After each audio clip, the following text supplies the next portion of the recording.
Fala galera do canal Geradores e Motores, tudo bem com vocês? Então aqui eu vou mostrar essa sala com 5 geradores. É uma usina, né? E funcionam os 5 em paralelo, tá?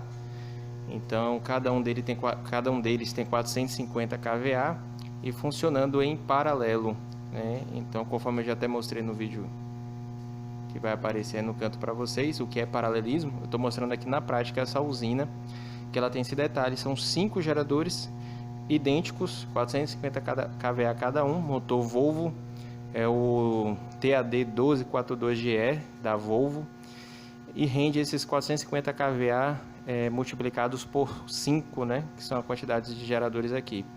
Eles usam a USCA EGCP2 da Woodward, e nesse painelzão que vocês estão vendo aí, ó.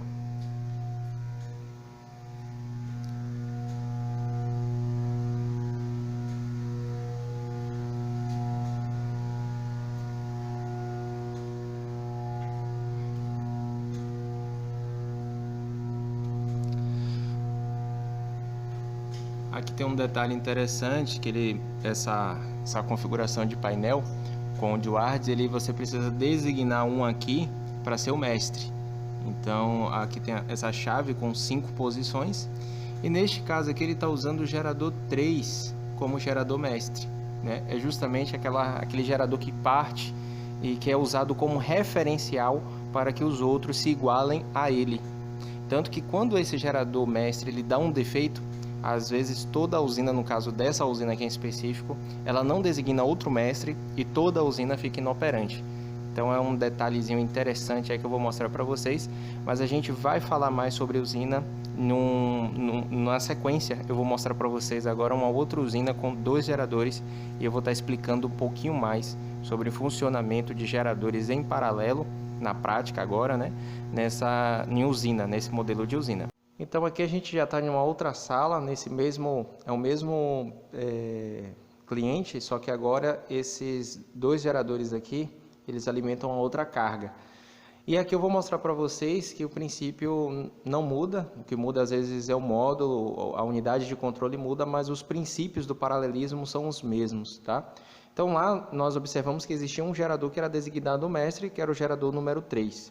Nesse quadro aqui, temos 2 geradores apenas, e o módulo que está sendo usado aqui é o D200, né, da Datacom. Esse gerador também é de montagem da Heimer, e aqui nós observamos que ele também designa um gerador mestre, né? Então nesse caso aqui o meu gerador, o número 2, ele está designado aqui como se fosse o gerador mestre. Então o que acontece? Quando falta energia, ou quando, no caso aqui, não está programado horário de ponta, mas se fosse o caso, como naquela outra usina que nós observamos, esse gerador, os dois são acionados quase que instantaneamente, mas esse gerador aqui, ele vai ser usado como referência para que o gerador, no caso número 1 aqui, ele se iguale. Então ele vai usar ele como referência, o nível de tensão, a frequência, ele vai se igualar no nível de tensão e na frequência. Isso nós observamos no vídeo, né, que já apareceu para vocês, onde eu explico na teoria o que é o paralelismo. Então basicamente você vai ter os níveis de tensão igualados, a frequência também é igualada, o faseamento, né, ele naturalmente vai ter que estar também igual, né, RST e UVW. E daí, quando tudo isso estiver funcionando, né, em perfeito sincronismo, tanto esse gerador quanto o de cá, eles acabam selando e acabam juntando, por assim dizer, juntando a sua potência. Então, até na montagem aqui da Heimer, nós podemos observar que ele coloca que é um quadro aqui nesse caso é um quadro único, mas com o controle dos 2 geradores, e somados você tem aqui 2 vezes a potência unitária dos geradores. Então você consegue fazer isso com paralelismo. Então aqui abrindo o quadro para vocês têm as 2 contactoras correspondentes a cada gerador, tanto a contactora do gerador 1, gerador 2, e as entradas ficam aqui embaixo. faseadas. Dá para perceber pela cor que está lá a marcação. Então RST e RST, né? Então estão faseadas. A barra do neutro, ela está lá atrás. Então tanto o neutro da concessionária quanto de cada gerador, eles têm que estar unidos. Tem gente às vezes que fala assim, mas eu só uso as fases, por exemplo. Mas a referência de fase, o módulo ele faz leitura também. Então pode dar erro de sincronismo no paralelismo, se não tiver unidos lá na barra do neutro. E o que acontece? O gerador número 2, aqui no caso, que está sendo usado como mestre. Então ele, logo que é acionado, estabiliza a contactora que ela é selada. Então ela passa a referência, né, a tensão que está aqui embaixo, ela vai passar na saída. E a saída da contactora R, S e T, elas estão unidas aqui também e desce para o meu quadro. Na verdade ela desce aqui, mas vai subir porque a subestação fica aqui em cima. Então essa barra aqui é uma barra comum, tanto para esse disjuntor, essa contactora, quanto para essa de cá. Então a tensão, quando ela selar aqui, vai passar, isso aqui vai ficar energizado com a referência de tensão do gerador 2, que é o mestre, nesse caso. Aí o meu gerador 1, ele vai fazer a leitura que está aqui na barra e vai fazer o que? Ele vai igualar, vai estabilizar o nível de tensão e a frequência, e ver o faseamento também, do gerador 2. Então ele vai se igualar o nível de tensão e a frequência com o do gerador 2. Quando isso acontecer, é o que nós chamamos de sincronismo, né, que eu já expliquei, já apareceu no vídeo, né, aqui em cima para vocês. Eu explico a teoria disso, o que é que acontece no sincronismo. Quando ele vê que está sincronizado, ele sela também. Não há curto-circuito, é uma situação protegida, inclusive, não tem nenhum... Se o módulo ele faz isso, é porque ele realmente consegue ver que ambos estão sincronizados e consegue fazer isso com muita segurança, né? Tanto que se, por exemplo, ele detectar alguma diferença no faseamento, ele perceber alguma diferença no nível de tensão, frequência, ele não vai fazer, ele não permite dar falha de sincronismo, tá? Então ele fez isso, os dois geradores agora passam a alimentar uma carga em comum. Isso normalmente acontece, no meu caso aqui, é um hospital, então a carga crítica, onde apenas um gerador, por exemplo, ele supriria. Mas o cliente, até com uma redundância e por segurança, ele usa dois geradores, porque se um gerador der problema, o outro consegue assumir a carga facilmente, até que esse gerador consiga ser solucionado o problema e volte a operar. E vice-versa. E isso sem até a percepção na carga. Então, como um gerador só consegue suprir, se um sair da barra, o outro continua suprindo, né? Isso vai alarmar apenas no painel aqui e aí consegue se resolver e a carga continua sendo suprida.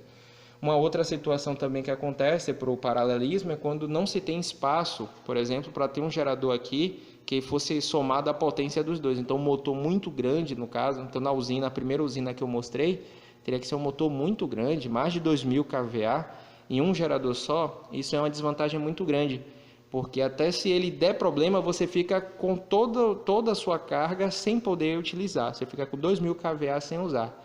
Já no caso do paralelismo, tanto aqui quanto lá, que são 5, se um gerador der problema, você consegue reduzir a sua demanda, né, de carga, dependendo do lugar. Normalmente, na maioria das vezes, você consegue diminuir a carga, e aí você opera apenas com 4 geradores, né, no caso deles na outra usina, e nessa usina você conseguiria operar com um gerador até o outro, se você conseguir consertar.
basicamente é isso. Eu vou estar mostrando na sequência agora lá em cima a contactora, que também é um quadro parecido, só que agora ele vai fazer o seguinte: ele vai pegar a chegada, vai ter uma contactora da usina do GMG, ou seja, o resultado disso aqui vai chegar em uma contactora, e vai ter outra contactora que é a de rede. Então, nesse caso agora que os geradores estão desligados, a de rede está suprindo.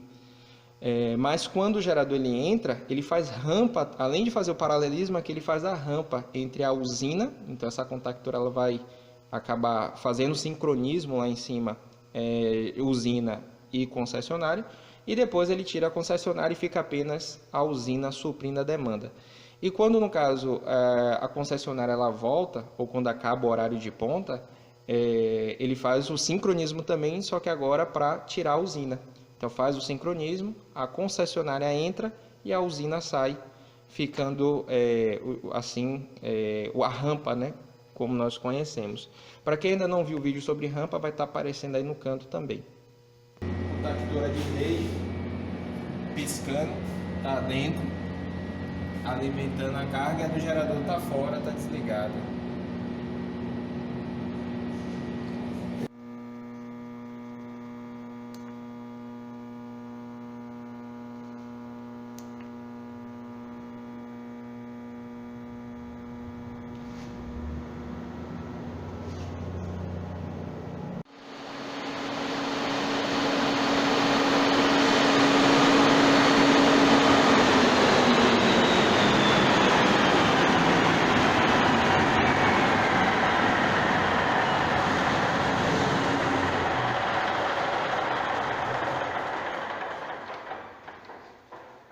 Então é isso aí, pessoal. Se você gostou desse vídeo, clique aí no gostei. Deixe nos comentários aí qualquer dúvida que vocês venham a ter. Com o tempo eu vou vendo e vou respondendo a essas perguntas, essas dúvidas que vocês tenham, beleza? Continue então acompanhando o canal, mais vídeos como esse, tanto na prática como a teoria do funcionamento de geradores e motores. Valeu, pessoal!